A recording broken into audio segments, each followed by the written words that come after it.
Bonjour Chantal. Bonjour Daniel. Alors aujourd'hui, tu vas me parler de ton expérience dans le breathwork, qui s'appelait avant le Rebirth. Et ça fait pas mal d'années que tu le pratiques, que tu pratiques en individuel, mais aussi en collectif, hein, petit groupe.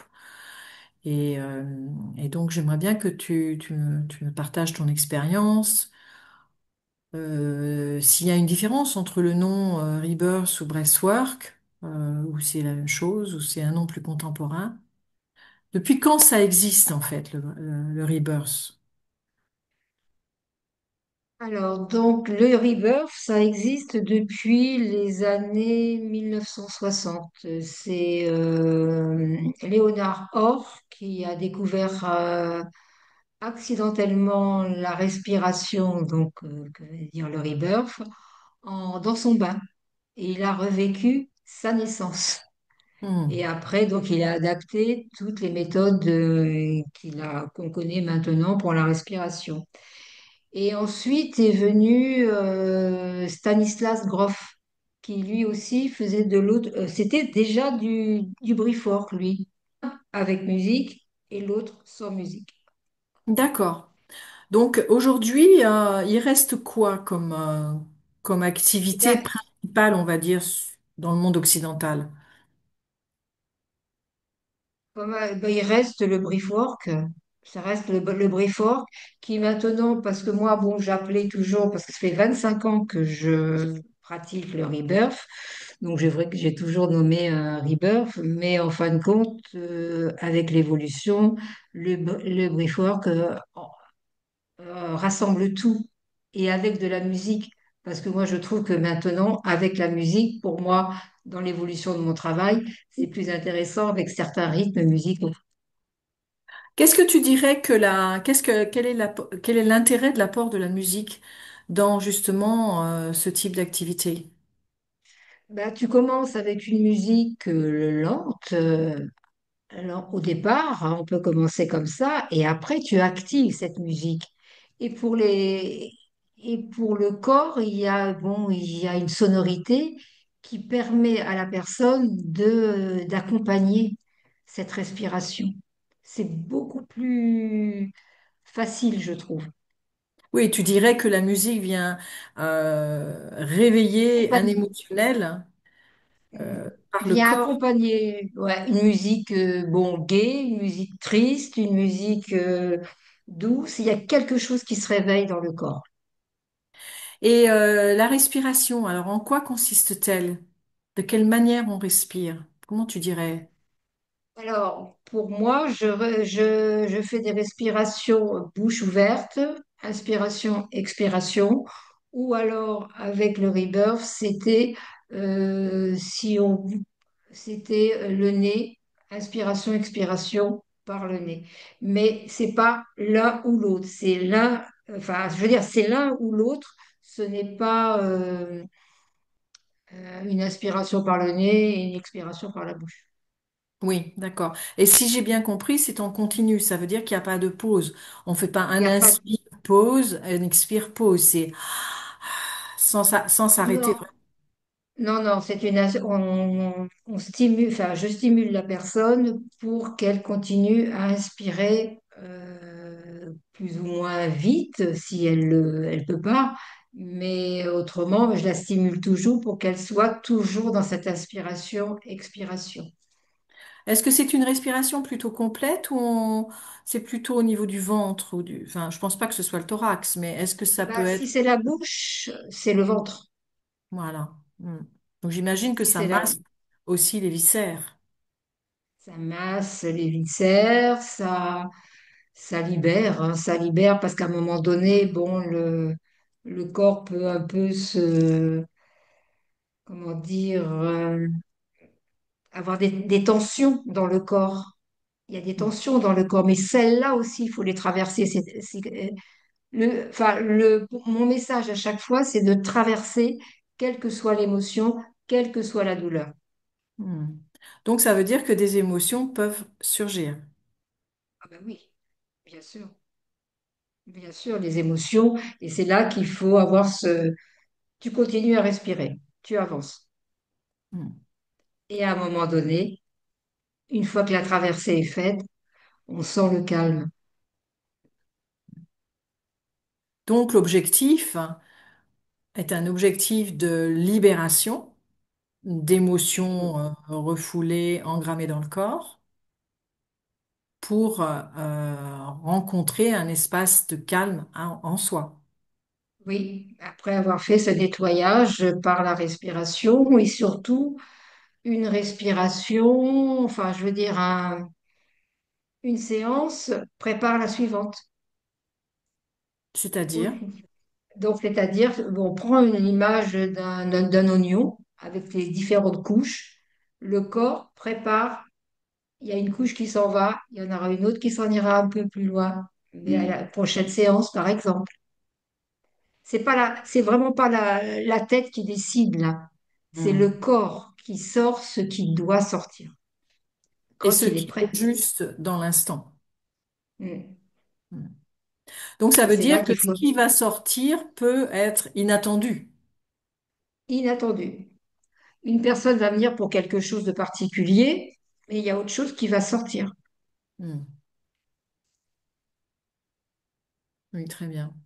Qu'est-ce que tu pourrais dire à propos, donc la respiration par la bouche, inspire, expire, va générer donc une oxygénation très importante dans le corps.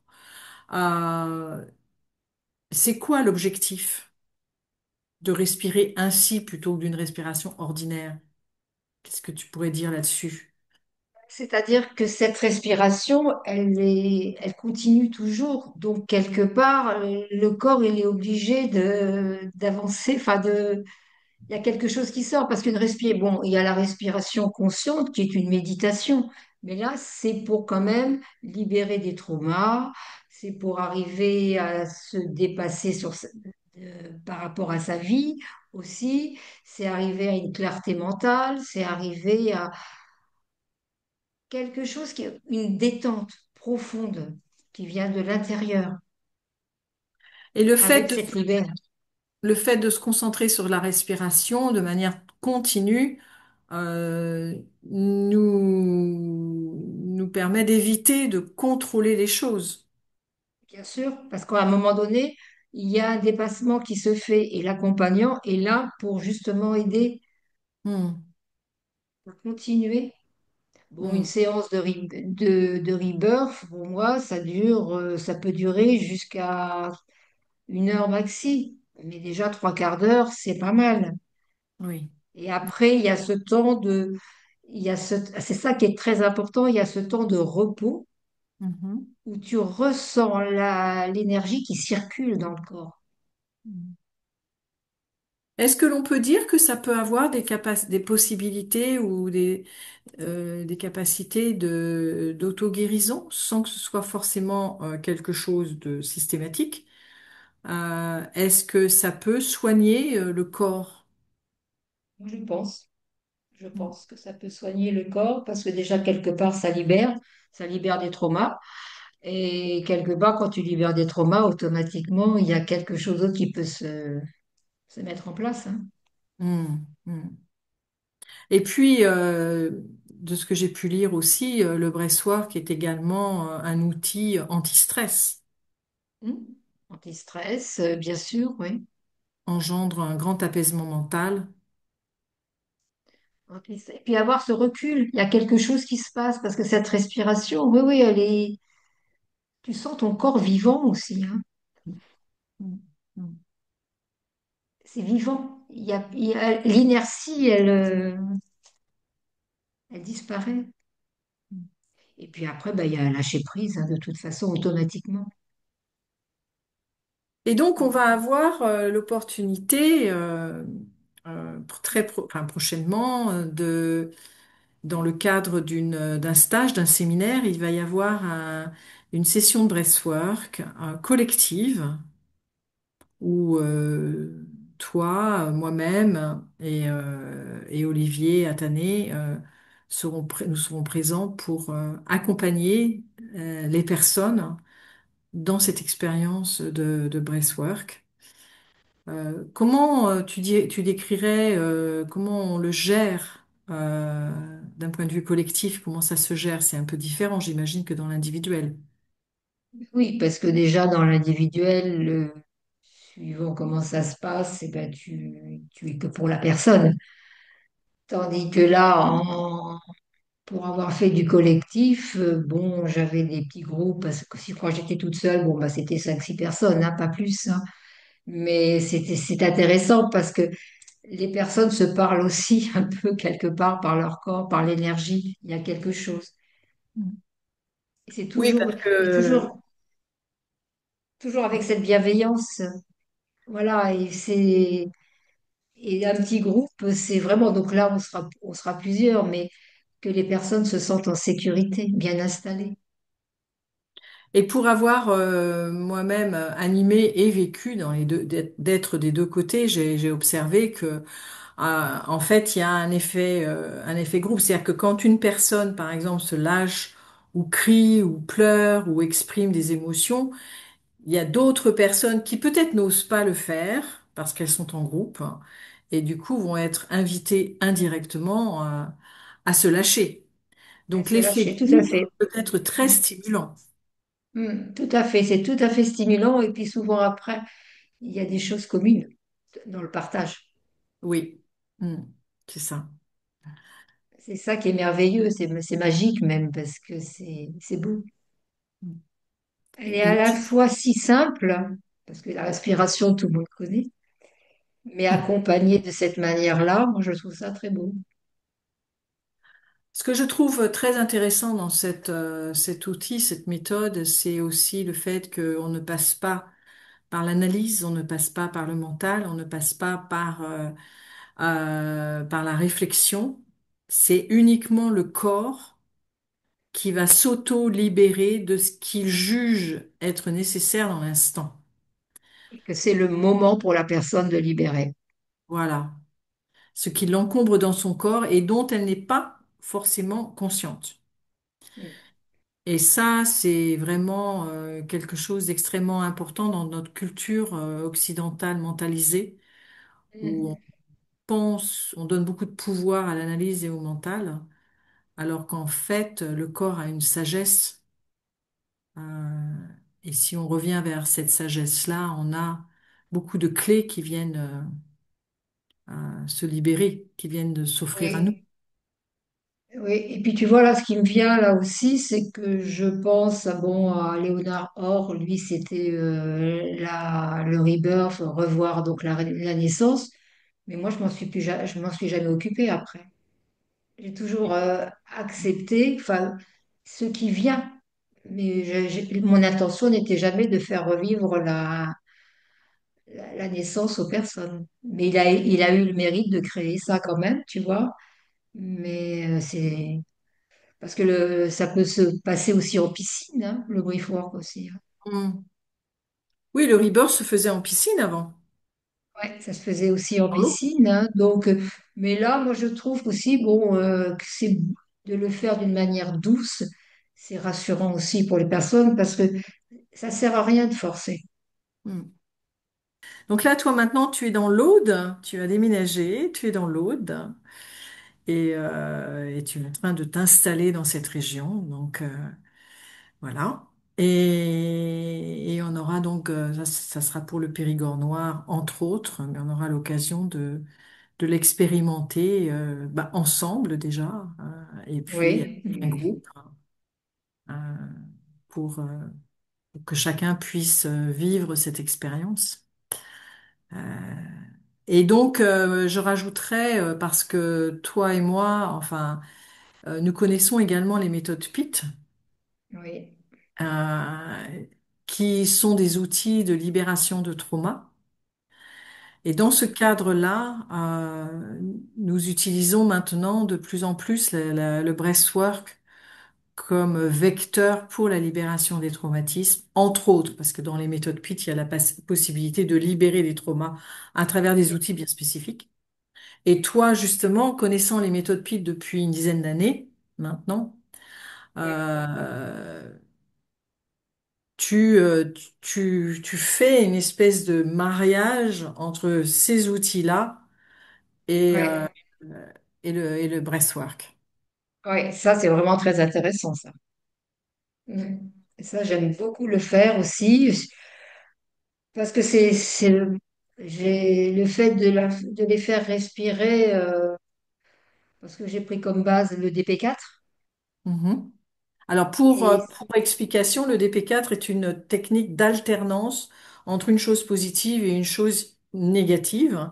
Et d'ailleurs, les méthodes PIT jouent beaucoup sur la dualité et sur l'alternance de contenu positif et de contenu négatif.